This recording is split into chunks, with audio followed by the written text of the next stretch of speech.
Namaste everyone. Welcome to this session of Indic Studies Toronto.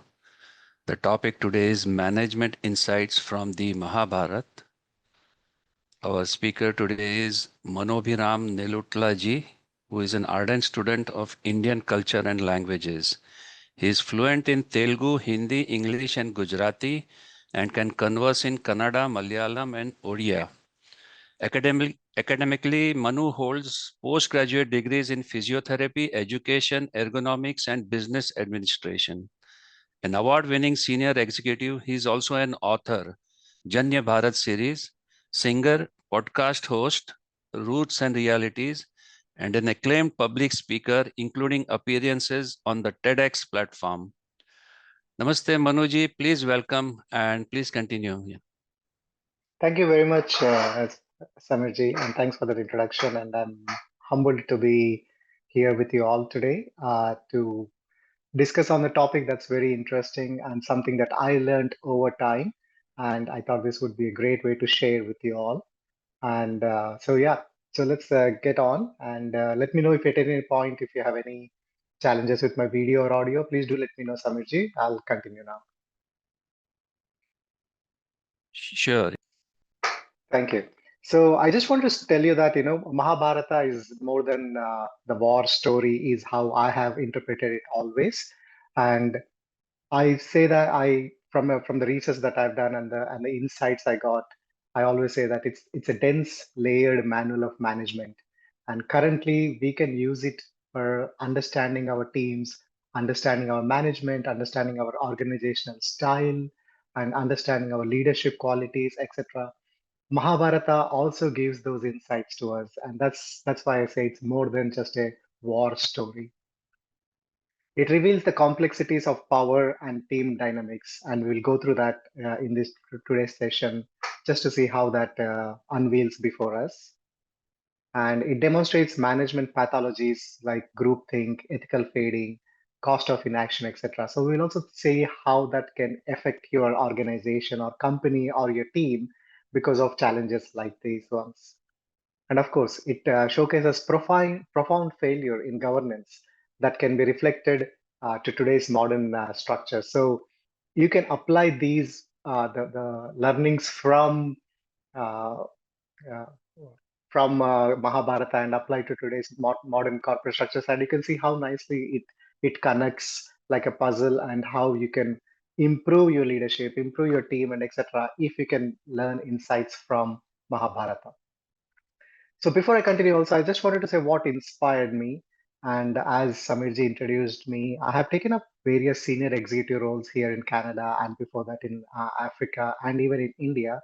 I was in academic side teaching for in universities as an assistant professor, and then I moved to Canada, and I took up roles like director, COO, and CEO of industry associations, and it led me to what is it, learn to know more about this. What are the different types or methodologies in team management and organizational leadership? I had a hands-on experience of leading teams, leading organizations as a CEO and as a CEO of different organizations in different industries. So that helped me out to understand what leadership is, how team management is. And of course, I also have written a book called Janyabharata, the War, which takes a different perspective on Mahabharata epic. So Janyabharata, the War uh, is a take of common men. So it's not about Mahabharata, the great Bharata, but it's about the common people like you and I. What would have happened to them when this epic war was happening? So that was the idea behind it, and I did a lot of research on our culture and history. I always call it itihasa, and I did a lot of research on our Indian culture, and started respecting the knowledge of the Puranas and the itihasas that we have, and how we can apply it in our current life. And that's why these two roles of me being a senior executive and being a student of Indic studies helped me to kind of gather this information and understand how and what we can learn from Mahabharata as a management lesson. And hence today's topic is so that I can share with you all and discuss how you feel and what you can learn from that too, or what you learned from today's session. Talking about today's session, again, I said that it's going to be about important management lessons. We're going to cover a few topics. At first, we're going to look at uh, the two organizations that I call like Pandava Corporation and Kaurava Corporation. So we're going to look at those two uh, teams as corporations or kingdoms and see what are the different styles of organization culture, and you can relate it in your own companies with your own companies, and you can see how that could affect your team dynamics and etc. So we will talk together about a study of two organizational cultures, that is Pandavas and Kauravas. We will also get some governance insights, like why these things are very important and how you can play a role probably in your management, in your team, etc., while understanding these governance insights. So we'll also get a bit of that. We'll also go through some individual personalities and see how the individual personalities contribute to a team and how it affects a team or management or leadership too. So we'll go through these individual personas and understand from Mahabharata's perspective and reflect it with the current scenarios that we have. We'll also look at some of the strategy, risk, and project education side, execution side of the things, because like as any company or any individuals working in a company, we have strategies. We understand risk management.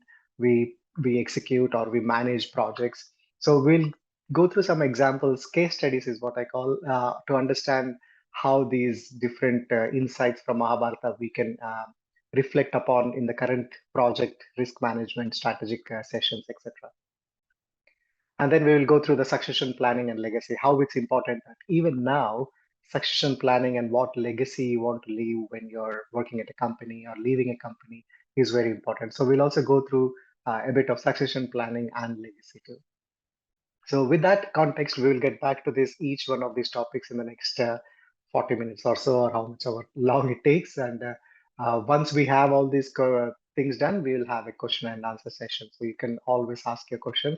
I can't see the chat yet, but if you have any questions right now, you can put it, and probably we can cover them later too once we finish all these topics. So with that, let's dig into this epic and understand what we can learn from a management side, from a team side, from a leadership side, and from an organizational side. The first is let's look at the organizational culture of Pandavas. So Pandava team, we know, consists of the five brothers with Draupadi too. They had a very decentralized leadership. We know that Yudhishthir, the elder brother, is the is the main character in this, with being the elder one. But if you notice, everyone had a different role. Like Bhima had a different role. Arjuna, he was a star performer. They had a different role, etc. So it was a very decentralized leadership, and that's what helps us to understand that no matter which company it is, there is always a CEO, always a CEO, or the leader, the vice president, or etc. But it is very important to understand how the distribution of power could be, or distribution of strategic thinking, or distribution of decision making could be. So we can easily see that Pandavas were very decentralized leadership structure, and that's the reason why they had a high trust within themselves, and their mission, and the whole culture was driven by their mission, the mission to get to their right of the kingdom, the Kuru kingdom that they were having. So they were fighting for their right, and because of that they had a mission driven culture. And similarly, like us, like right now in our companies or etc., we have a mission and a vision, and that should drive us, not individual needs or what to say, individuals' egos or selfishness, greed, etc. But everybody should come together and understand what is the mission, and that's what Pandavas were doing, and that's why they had a high trust culture, and they were very high performing because of that. And they were a cross-functional team. They were helping. Each had their own skill. Arjuna was a very good at archery. Bhima was very good with the mace and the strength, etc. So they were supporting each other, and they were working as a cross-functional team overall in their lifetime. That helped them to win the war in Kurukshetra. So even if you reflect right now, the teams that we have very cross-functional team, but we cannot just focus on one individual in the team because he's a star performer, etc. We need everybody to come together and work together. And that's what Pandavas were doing. And that's why their organizational culture was very high trusted culture. If you look at Yudhishthira, he was just like the CEO and he was focusing on governance and ethics. So he was taking the direction. He was following ethical principles. He was known as Dharma Raja because he was following the principles of that were laid out, and he was making sure that everybody on his team also follows that. So Yudhishthira is like that CEO and focused on governance and ethics. Bhima was the execution powerhouse like the COO. Arjuna was a star performer, as we know, and he delivered it under extreme pressure because everybody know that Arjuna is going to be the trump card for Pandavas because of his excellent archery and war skills, etc., and the weapons that he had. So he was under extreme pressure, but then he took it upon himself as a star performer for the team and executed it efficiently. And that's because they were a cross-functional team and they had a very high trust and they were driven by the mission, right? Similarly, Nakula and Sahadeva, who I call the twin vice presidents of this company, they handled the supply chain and data-driven strategy. Sahadeva and Nakula were very intelligent. Sahadeva was considered this epitome of knowledge and information. So they are like these kind of data-driven people, data scientists, etc., who provide that information so that the CEO can take actions. So it's important to have not only just the star performer, but also have these kind of data scientists or data information within the team that you need to execute any decisions in your management. And Draupadi, uh, yes, part of the Pandavas, not exactly the five brothers, but Draupadi was part of the Pandava family. And Draupadi provided that moral core and emotional resilience that fueled their quest. Without Draupadi, without that moral ethics and core and that emotions, the Pandavas were, yes, they want to get this kingdom, but what drove them further was the episode that happened with Draupadi with her Vastraharan episode, and that's drove the whole team towards making sure that they meet their mission. So Draupadi becomes this moral cause. She is the one who questions people. She is the one who questioned when everyone around, when her Vastraharan was happening. She questioned about the elders. She questioned how come Yudhishthir waged me in the war in this dice game. So she is the one who is the moral compass, we can say. And hence in any team, in every team, we need those kind of people. We need those kind of people who are questioning leadership to say, are we doing the right thing? Why are we doing this? Is it necessary for us to what to say, have so much budget for this project? Why can't we do it for a lesser broad budget, etc.? So we need those kind of qualities within the team too. And Pandavas had that. Somebody who was questioning, who was showing that mirror towards Pandavas and asking, are we doing the right thing, or why are we not doing this thing? So that's the strength of Draupadi in that organizational culture. And of course, not to forget the chairman of Pandava company, we can say, is the Krishna, right? And he was a master strategist. Having somebody like Krishna in the team is very important too.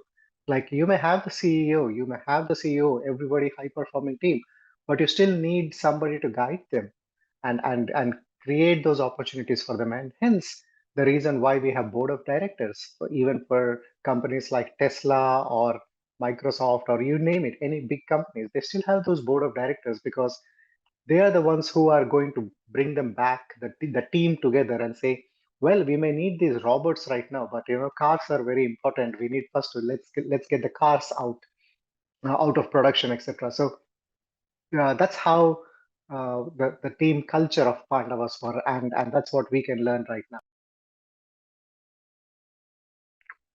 So let's continue with that and see how that affects.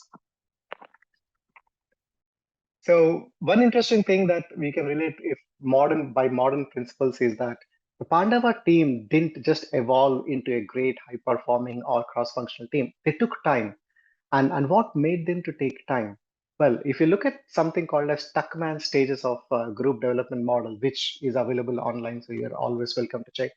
He suggests that every team has a phase through which they develop before they start performing very well.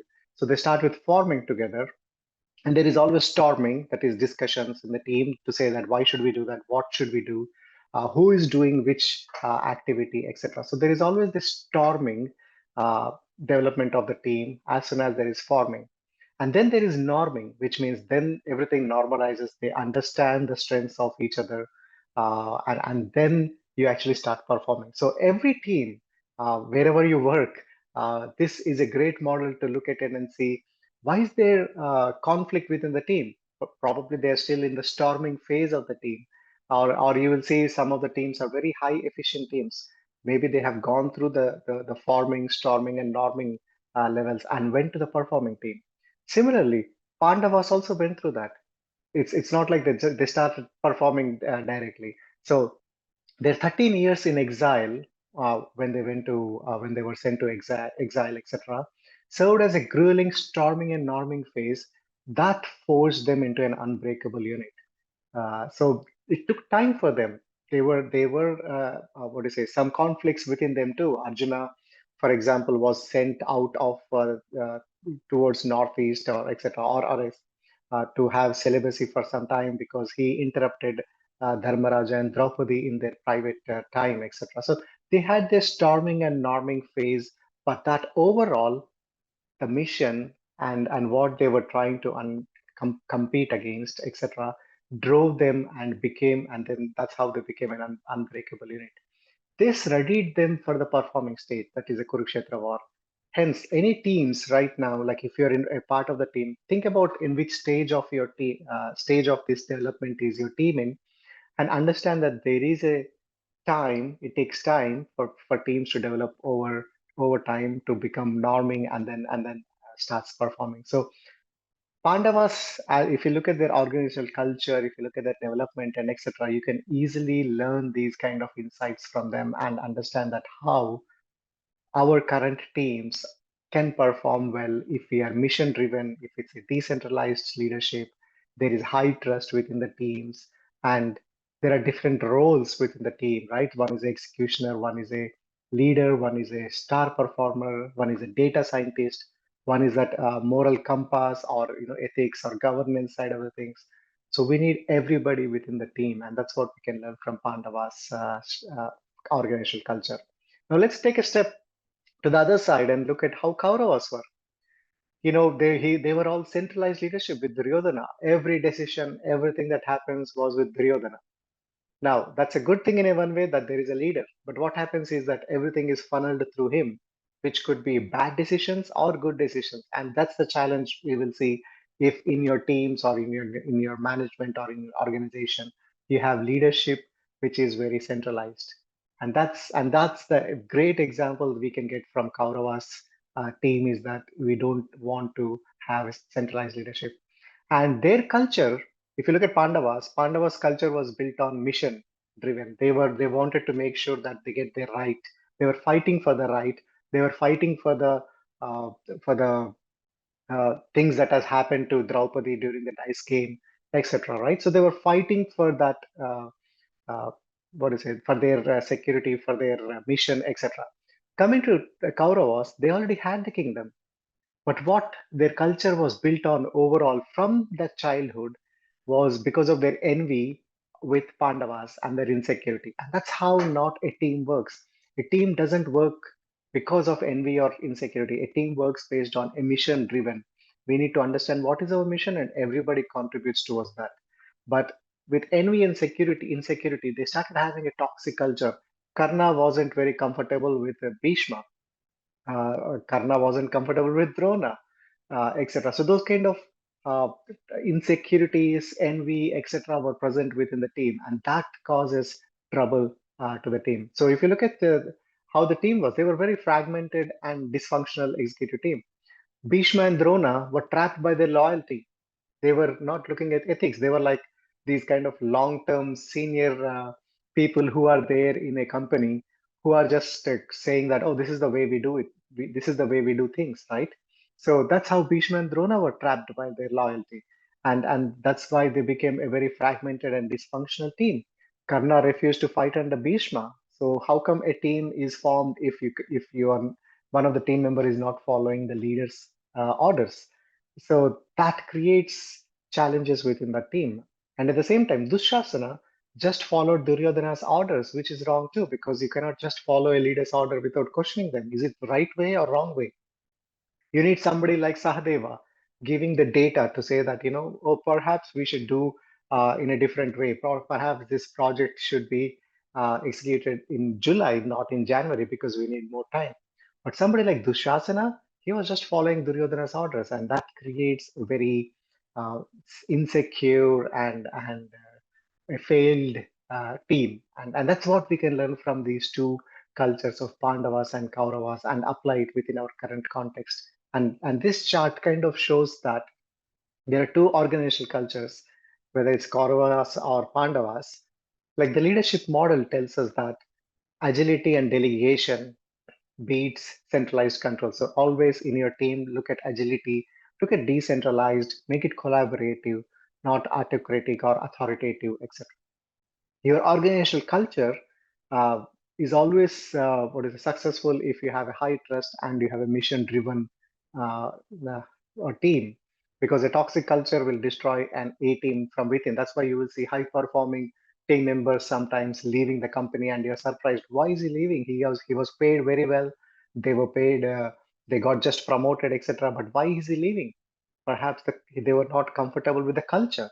And hence it's very important to have that mission driven high trust culture while making psychological safety being a very important theme of the team.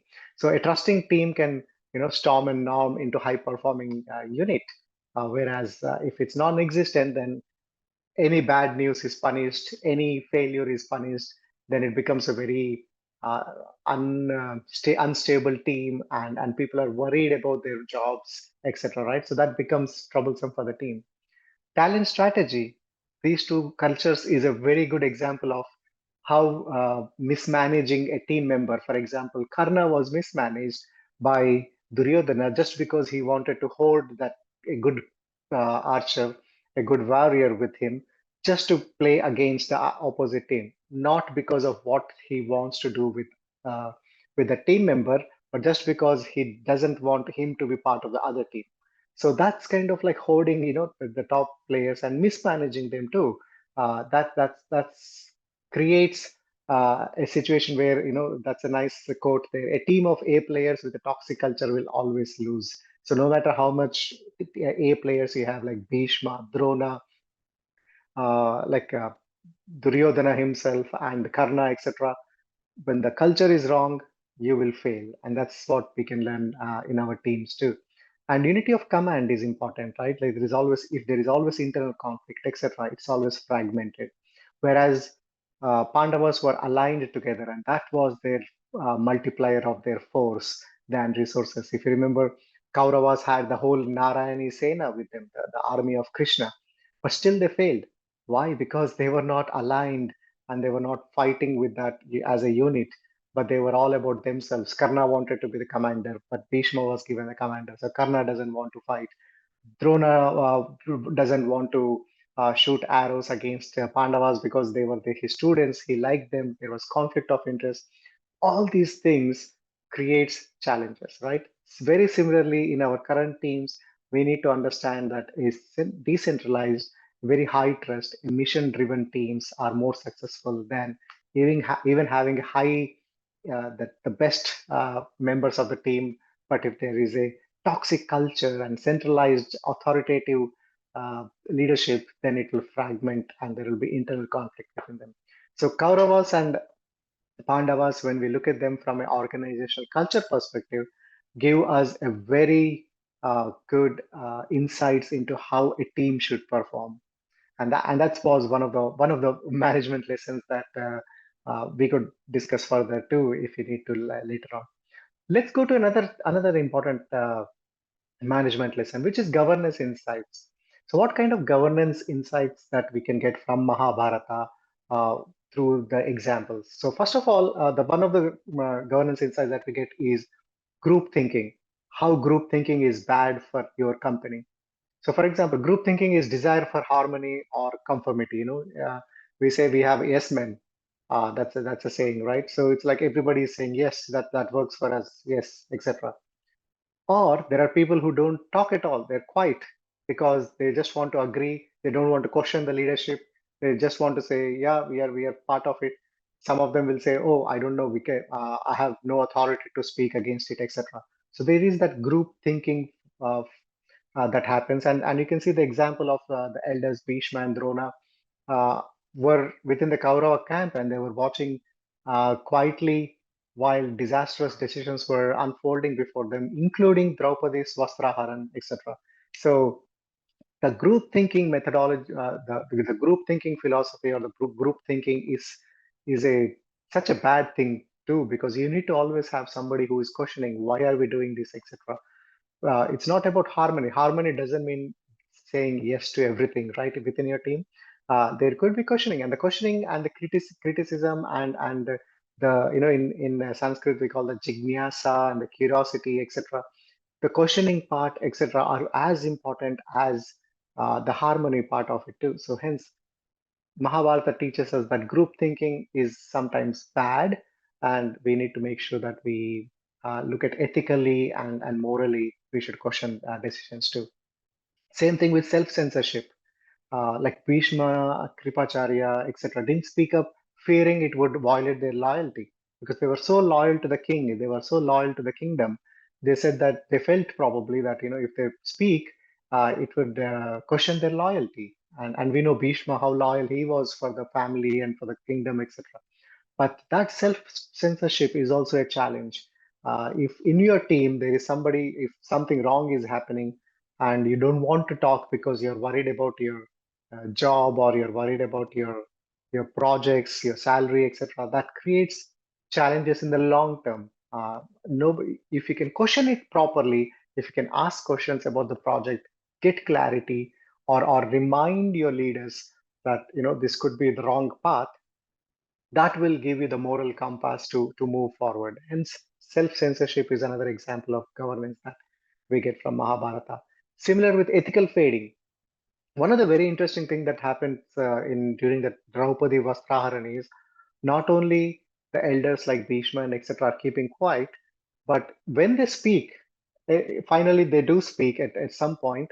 Instead of questioning, is this right or is it ethical, etc., they start questioning, is it technically legal? I'll give an example. For example, when Yudhishthira, after waging kingdom and etc., he wages Draupadi also in the dice game. Bhishma mentions that, how come Yudhishthira can wager Draupadi, because he's not a king himself. He lost his kingdom and etc. in the wager. So they're looking at the technicalities instead of questioning the whole thing. Is it even ethical? Is it even right to do this? And that shift becomes ethical fading. And this happens over time when somebody starts working in the companies. We start ignoring the basic, the most ethical or the big concept or the mission, etc., and start concentrating on the technical logistics of that. And that's what is called ethical fading. And Mahabharata is a great example to remind us that ethical fading is an important concept, and we should make sure that we don't fade our ethics and continue working with that questioning when there is a problem, or pointing towards the right direction, etc. So that's what some of the governance insights that we can definitely learn from Mahabharata. So we have not talked about the organizational culture. We have talked something about governance. Let's look at an interesting topic, that is the individual personalities. How does individual personalities in a team affect the overall structure of the organization and the team? So look at the first one. If we look at the first personality, Karna. Now, everybody talks about Karna being the unfortunate warrior or the unfortunate character within Mahabharata who should have been the king, who got everything wrong done, etc. But if we look at Karna's individual personality, Karna is somebody like a team member who is always craving for recognition. He wants to show that they're good at their projects. They want to show that they're very good at their execution of the projects, etc. They want to be recognized. They want to be promoted. They want to be successful, etc. Yes, being you want to be successful is good, but with that craving for recognition for the sake of getting recognized is dangerous. And hence, if you look at Karna, that gives a personalities of how some people in the team are always craving for recognition, and that creates challenges too. And on top of that, if you have a wrong mentor like Duryodhana, what happens now? All the wrong, the people who are craving for recognition, the people who are doing badly working on the projects or doing wrong things, unethical things in the projects, etc., could be promoted too. And hence, it's a very good story of like how individual personalities can also affect the team dynamics. And of course, he was a wasted potential. I mean, like if the potential wasn't used up to the mark, for example, the infights between Bhishma and the disagreements, we can say, between Bhishma and Karna didn't allow Karna to fight. And then, of course, that's a wasted potential in a war, right? So when you have a very good team member, but because of his arrogance or his individual personality, etc., if they are not participating in the team, then it's a wasted potential on your team.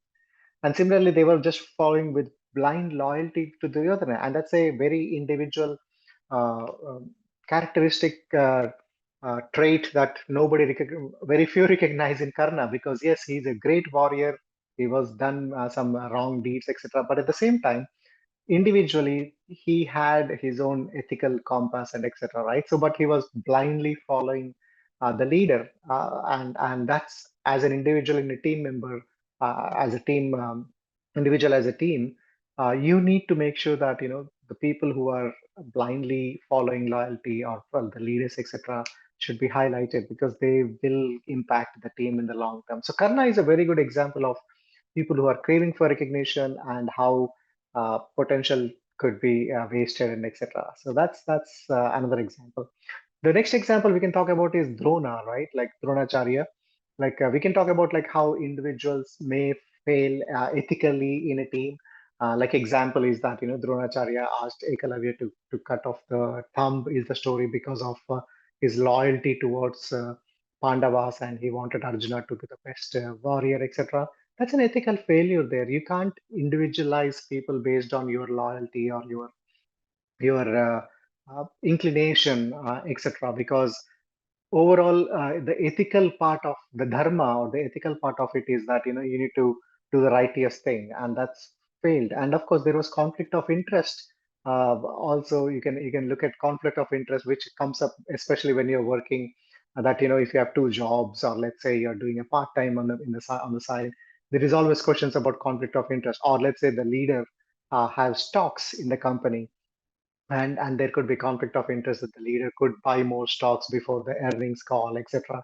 But conflict of interest is also there in we can learn about that from Dronacharya ji too, because he was a commander of Kauravas, but he had so much what do you say passion, or he was so affectionate towards his other students, the Pandavas especially, that he wasn't fighting up to the mark is what Duryodhana questions him too, that you're not fighting. And the same question goes to Bhishma too at that time, because of their conflict of interest, because at the end of the time they're still the family. Arjuna also had the same questioning, because before the fight he questions about how can he fight against his own family men and kin, and that's where Krishna, the strategist, comes in and mentions about the duty and the dharma and etc. So very similar situation, but then you can see that as a commander, Drona had this conflict of interest. And of course, personal emotions. When he hears that Ashwadhama was killed, etc., he leaves all his weapons down and sits in a meditation pose, etc., to grieve that news. And that's bringing in your personal emotions into your team dynamics, bringing your personal emotions to your work, and that's a challenge too. And hence, we should always remember that don't get your personal emotions into work, and vice versa. Keep them separately, so that it doesn't affect your work, etc. So that's what we can learn from somebody like Dronacharya. And Shakuni, of course, there is always somebody in the team who has a evil, very evil motivation, and that's wrong. Oh, the Manu, for example, got promoted into director position. So let's try to bring him down. There are always people who have that evil motivation. They try to use tactical strategies to gain confidence, right? So Shakuni, for example, he had a evil motivation of a complex revenge because he wanted to take because of Gandhari. His sister was married to a blind man. Dhritarashtra is what is considered to be his angst against Kauravas and the Kuru family, and he wanted to take a revenge of that. And for that to happen, he started gaining confidence from Bhima. Like the idea to poison Bhima, he wanted to gain confidence with Duryodhana. So the idea to poison Bhima was given by Shakuni, and they tried to execute him with that, but Bhima survived, and he actually got more energy when he was thrown into the river. He went to Nagaloka and all that story, right? So, and then of course the strategic manipulation, the dice game was the evil plan of Shakuni. So when we have team members like these, that becomes very uh, poisonous or very venomous within the team. We need to make sure that they are rooted out with these kind of team members. And of course, Dhritarashtra, we shouldn't have team members like Dhritarashtra who has a blind love for kids. Like Dhritarashtra had loved his son Duryodhana and his Kauravas so much that he ignored all the other ethical and the righteous things to do. And that's a challenge too. If you have a leader who is only what is it, sitting with, or has an affection or more support to only few team members, it creates anarchy, it creates unstable team, and that will also create problems with jealousy and creates an incapable leadership. So Dhritarashtra is an example of how that could affect any team. Now let's go to the other side too, Yudhishthira. We all know that Yudhishthira is, Dharmaraja, and he stands for his ethics and idealism, etc. But if you actually notice, that's also a challenge because of his idealism, because he felt that he was bound by the king's honor to accept a challenge. He accepted the dice game. If he know that he's losing, he may lose, and he would have avoided the whole Kurukshetra war probably at that point. But again, he was somebody who was following his idealism, saying that we should follow this policy no matter what. That led to problems too, and that's something that we can learn as leaders, is that leaders should be flexible. They need to understand when a policy should be executed, when a policy shouldn't be executed, or which policy to follow in which situation, etc. For example, let's say during COVID times, there were so many different leaders uh, in different ways, right? Like mask up, mask down, no need, vaccinations, etc. Following the policy no matter what, we need to do this, could also lead to problem, could lead to challenges for those leaders, etc. So again, Yudhishthira is a very good example that idealism is good, but only to some extent. And the next personality I'm going to show here is a very good example who actually what is it, provides that insights to say that how you could be flexible with that. And that's our Krishna, the master strategist. He demonstrates a non-positional leadership. He was not a leader within the team. He joined as a charioteer. He was not an outsider, but he's a cousin of Pandavas, but he's still an outsider out of that Kuru family.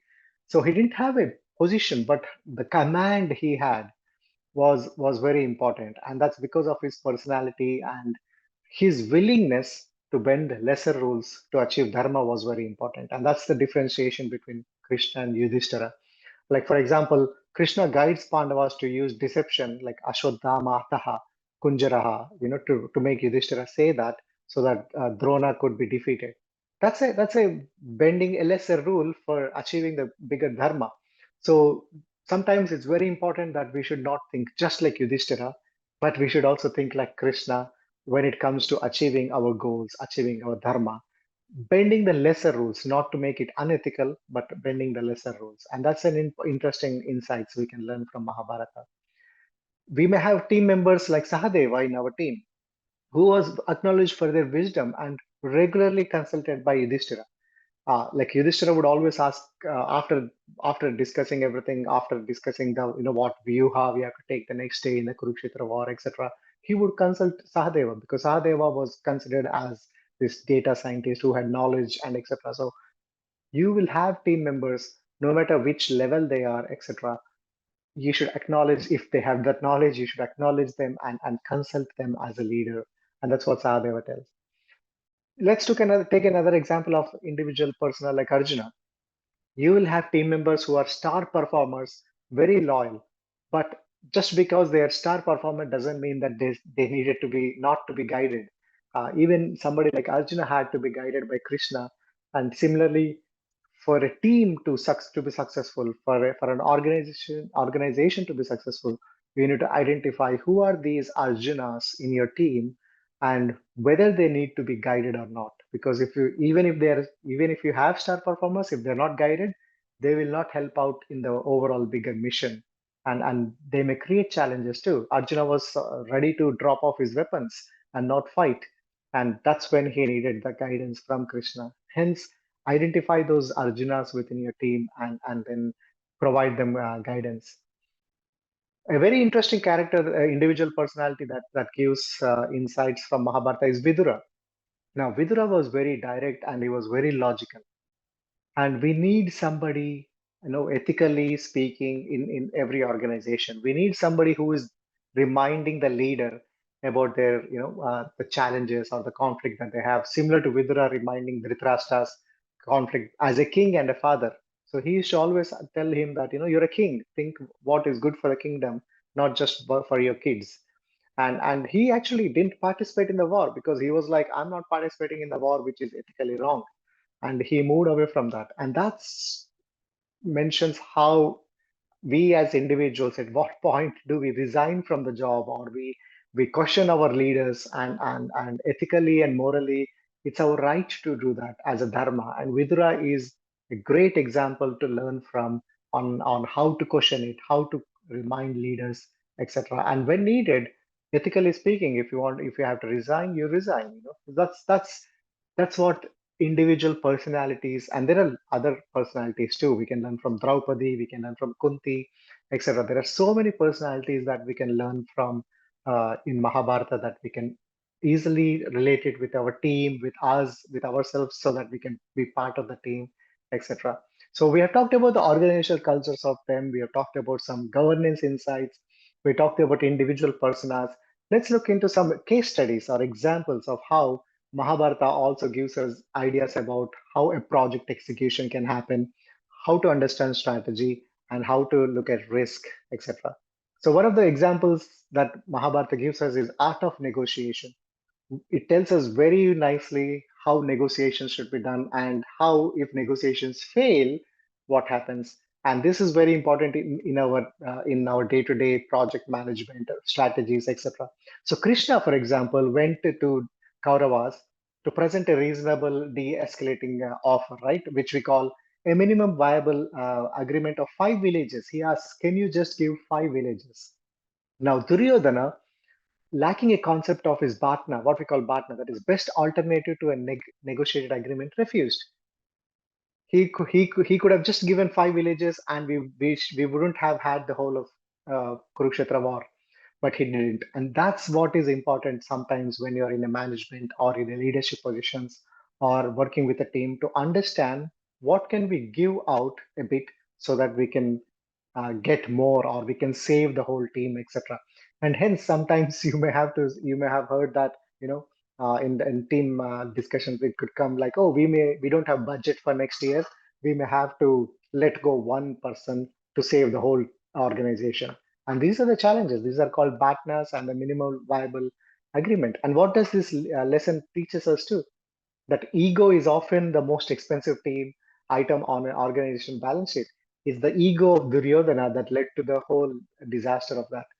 And hence, sometimes very important, not sometimes, every time, keep the ego out. Think about what is better for the team, what is that minimal viable agreement that is in front of you, and whether to accept it or not. And if not, what are the complications that may happen? So Mahabharata gives us a very good example of this strategy of art of negotiation, etc.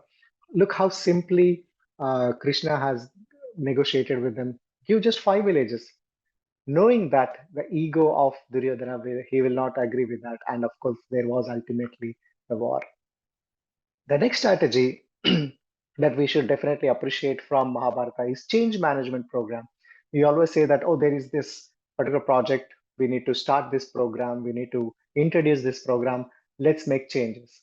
And change is very difficult in organizations, but we can learn that from the Pandavas, that in the final year of exile of Pandavas, the 13 year out of the 13 years, the final year they were at the Virata court, as explained in Virata Parvam, etc. It tells us a very good masterclass in change management. It talks about accepting change with grace. If there is a change in the team, if there is a change in program, change in policies, etc., just look at what Pandavas have done in Mahabharata. They had change in their life, and they took it with grace. Sorry, excuse me. For example, they took menial roles in disguise in Virata's court. They were kings. They were these famous warriors at the time, but they had accepted those changes with grace. What did they do? Well, they took menial roles. Like, for example, they used their core skills for creatively. For example, Sahadeva became cowherd because he was very good with organizing things and etc. Bhima became a royal cook in that court. So they took menial roles, but used their creativity, their core skills very creatively to take up those roles. Hence, if there is a change management happening in your team, understand, take it with grace, leverage your core skills, and see what and how you can contribute uh, to that program that is being implemented. And they were all anchored to a purpose. They all did this because their ultimate purpose were not immediate rewards, but the ultimate goal of getting their right to rule their kingdom and etc. Right. So throughout the change management, they were very quiet. They went through that. They accepted these changes with grace. And hence, what happened? While Kauravas were stagnating in their comfortable headquarters, they were just waiting. They were like, okay, these guys are done. Pandavas are done. Nothing will happen. Pandavas were in the field. They were adapting to hostile environment while building resilience. And that's what happens with change management and etc. You build resilience. Your team becomes stronger. If the team executes their skill sets properly and identified and execute properly, the team will have resilience and etc. And in the long term, will be able to be more successful. And that's what we can learn from Mahabharata. The other interesting strategy or risk that we can understand is the difference between wisdom and brute force. If you all know, Duryodhana, when Krishna, they were trying, Duryodhana, Kauravas and Pandavas were trying to get Krishna on their side. Duryodhana chose Narayani Sena, the army of Krishna, but Arjuna chose Krishna, the master strategist. What does it say? That sometimes in your companies or in your organizations, having a large resource is not the only solution. It's how to use those resources becomes very important. So having large resources doesn't mean success, because it's a strategy that's the multiplier that leads to success. You may have a very small resource, but if you have a proper strategy, it can multiply itself towards success. And that's a very good example that we can get from Mahabharata on a strategic part. The other thing we can know is about Chakravyuha or Padmavyuha. What does it tell about project execution? A great example is that when a project manager has partial knowledge, it's very difficult to execute the project properly. You need to have the team support. You need to have others to support you in that project. For example, Pandavas were supposed to support Abhimanyu as he was going through the Chakravyuha or the Padma Vyuha. But what happened? They were stopped by other warriors so that Abhimanyu could be captured together. And hence, there was a communication breakdown. Abhimanyu did mention, that he had a challenge of coming out, but there was communication breakdown and lack of team support to support him all along. And there was lack of an exit strategy. They could have thought about like what happens if we were stopped? What will happen to Abhimanyu? Probably they didn't think about that. And that's what we can learn from Mahabharata's insights on Chakravyuha or Padmavyuha, is that we mistake information for knowledge, and thus creating false impression and readiness. thus leading to downfall of projects and careers. We feel that somebody comes up with the information, we immediately say, okay, oh yeah, sure, that makes sense. You take up this project. He knows what uh, AI could do, without understanding, without going deep into understanding whether he knows about AI or he uses AI or he has experience with AI, etc. Right? Just as an example. So we mistake information for knowledge, and that will lead to failure. And Padma Vyuha is a very great example of how to manage projects, how to think about exit strategies, etc. The other thing that we can think about project execution is, no matter how much successful you are, if it's not sustainable, that's very bad. For example, Pandavas did win, but the victory was very mournful. They were sad all the time because so many people have died, their own family members have died. So a win at all cost mentality may not lead to a valuable success, and hence the call for sustainable, responsible leadership. Just because we have to get these things done doesn't mean that you just continue working on that. No breaks, no holidays. Everybody come back from holidays. We need to get these things done. What happens in the long term? And win at all cost will affect the team management, team morality, team morale and interest, etc., enthusiasm, etc. Right? So hence, it's very important to have a sustainable, responsible leadership. Now let's come to the last topic that we could learn insights, that is about succession planning and legacy. Any organization, any team should think about, or any individual should think about, what will happen if I leave this place? What will happen to what should be my legacy when I leave this organization, or my career when I retire from my career? What should be my legacy? And Mahabharata gives insights into that too. For example, after 36 years of rule, Pandava's final act was to crown Abhimanyu's son Parakshit, ensuring continuity of leadership. So they had a plan for leadership. They had a plan for succession planning, and that's what organizations, teams, leaders should always plan for. And leadership is all about legacy and understanding dharma. If you look at Yudhishthira, his journey was a very interesting journey. He was leading with principles, he was leading with guilt of bringing everybody to war, he was leading the kingdom afterwards, he was ruling the kingdom also with that guilt and sadness. But at the end of everything, when Pandavas were going towards their journey towards heaven, uh, his leadership evolution was something that evolved into empathy. He was followed by a dog, and Dharma, when Yamaraja didn't want the dog to be brought into heavens, he refused. Yudhishthira refused to get in because he wanted to make sure that the dog also goes, because he was accompanying all the way, and that shows that personal empathy is also as important as your leadership skills and etc. And that tells us that at the end of the day, you want your team to be successful. You want your team to be uh, uh, what do you say, great, achieving their mission, etc. The leader has to also have empathy and support the team, etc. The team. So with that, I just wanted to wrap this up so that we can have some time for questions, etc. I hope you all what is it, understood what the intent of this was, to understand how we can learn management lessons and individual lessons and leadership lessons from uh, Mahabharata, and how we can easily correlate to the current situation and modern management, corporate structures, and how we can learn from them to be more successful and being successful in career and also successful as a team. And I'm happy to answer any of the questions. And before that, I just wanted to say, do follow me on Instagram or add me on LinkedIn, and do follow my YouTube podcast, and which is called Roots and Realities. It talks about systems, it talks about history, it talks about culture, etc., and across the world, and learning more insights like this. And of course, if you get a chance to read and enjoy the book that I have written, which gives a different perspective on Mahabharata, we have so much to learn from Mahabharata, and the more we can dig it in and go deep, dive into that, we can understand more, like these management lessons that we have learned. So with that, I end uh, my what to say my session at this point, but happy to answer any questions as much as I can. Again, I'm a lifelong learner, and I will continue learning about these things. So hopefully I'll be able to answer your questions.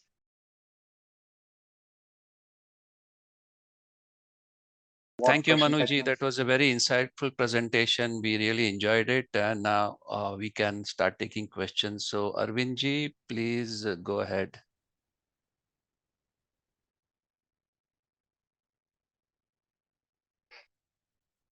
Hear me? Hello? Yes, we can hear you, Arvindji. Okay, Yeah, boliye. thank you so much. First of all, very insightful session. Thank you so much. So I have actually one question and one clarification. The question is that when both Duryodhan and Arjun reached out to Sri Krishna for support, sometimes people ask me this question: what was the rationale for Sri Krishna to divide himself and or rather separate himself from his Narayani Sena, knowing that if he is on one side his own Sena will get killed? So how fair was this division?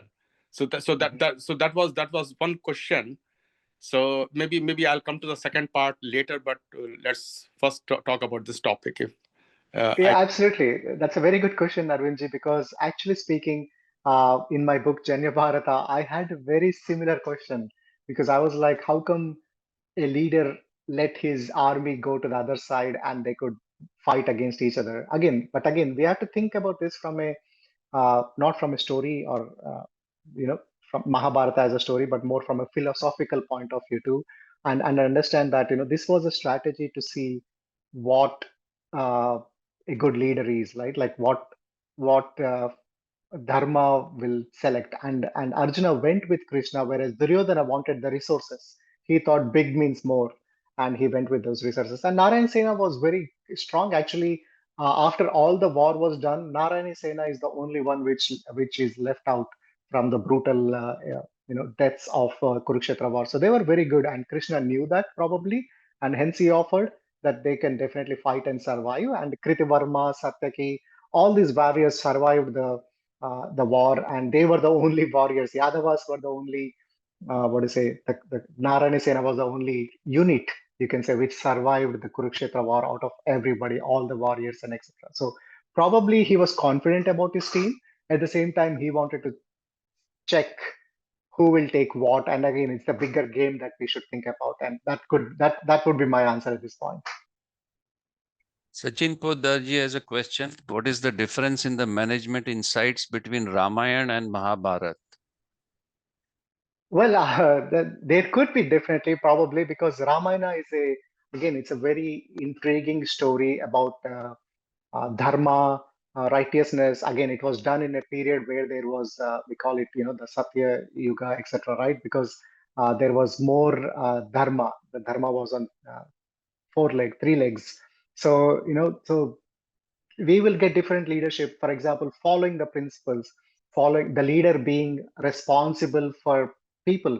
I'll give an example. When people questioned about Sita ji's chastity after she came back from Lanka, Rama had to send her out, to forest in exile because he wanted to prove to the people that he's answerable to the people, and wanted to make sure that he proves that the chastity of Sita ji, etc. So in a one way we can look into that from a management insight to say that how leaders should be are answerable to the people, etc. So there are more insights, but my research has been mostly around Mahabharata. But maybe this session would excite you to go and learn from Ramayana too, and try to pull those kind of information. So hopefully that will help you, Sachinji, to understand further. Jay Ramanji has a question. Leadership these days are situational leaderships. None of the rules cast in stone can be rigidly followed. What is your view? Absolutely, Ji. Absolutely, Jayaramanji. That's what it is about the Krishna's leadership, Krishna's strategic positioning, Krishna's position as a non-positional leadership talks about all situational leadership. That all of us could be leaders. You don't have to be in a. And Krishna wasn't even the king. If you look at everything, it was Ugrasena who was the king of Yadavas. Krishna was this star performer who had these unique logical things and strategic, etc. And hence he was respected. So I would say that, yeah, none of the rules cast in stone can be rigidly followed, but if you know how to strategically use them and etc., we could be the Krishnas of our organizations. And I hope that answered your question. Anish ji has a question. Why do you say that Pandava's victory was unsustainable? What they could have done differently? In the long run, what they did seemed to be required. Absolutely. So it's unsustainable, yes. And the reason why I said unsustainable is because it's like you have no more kingdom. Like so many men were killed, so many soldiers were killed, so many warriors were killed. To have a sustainable organization, you need people. You need people with skill set to run it. You need people to take jobs, right? So that's what I'm telling when I say it's unsustainable. Yes, they had to do it. What could have done they have done differently? Well, maybe it could be controversial, right? But it could be like they should have just continued. While they were with Hastinapura, they had that Indraprastha, so they could have just continued with that and not ask for the whole kingdom. Things would have been different, right? Again, it's all about I wanted to I this is my insight from this particular example is that for a kingdom, for an organization to learn to run, you need people and you need people to work and etc. And hence this was unsustainable. So that was my take from that. But yeah, your question is very intriguing, definitely. Arvind ji, please go ahead. Yeah, thank you. Second point was this is just a small clarification that as I understood in a different course, in a different training, that Acharya Dronacharya was hired as a as a royal or the teacher to teach the Rajkumars of Kauravas and Pandavas. So, and Eklavya was from an enemy state. So that's why Dronacharya did not, want to encourage Eklavya. And that's why probably he took the action what he took. So I just want to validate this with you. Absolutely. I mean, that's a great validation. Yeah, and they were from this Nishida Kingdom. I think that's what I remember. Yeah, can you Ekalavya hear was me? from. Yeah, I heard you. Can you hear me? Yeah. So hopefully you will hear this, Arvindji, or probably through the recording. But the idea is that Ekalavya was from this Nishida kingdom, who is from an opponent kingdom and not from a Kshatriya, clan and etc. Makes sense, and hence the reason why Dronacharya would have disagreed to train Ekalavya. But when I say ethical failure comes to the point where then you actually ask them to give the thumb, that's where they could have stopped is my thinking again, because that's what great leaders are about, like way to have boundaries, etc. And that's where I see that could have been one of the failures. But you're right in answering that. The rejection of not training him is because he comes from a opponent kingdom, is true.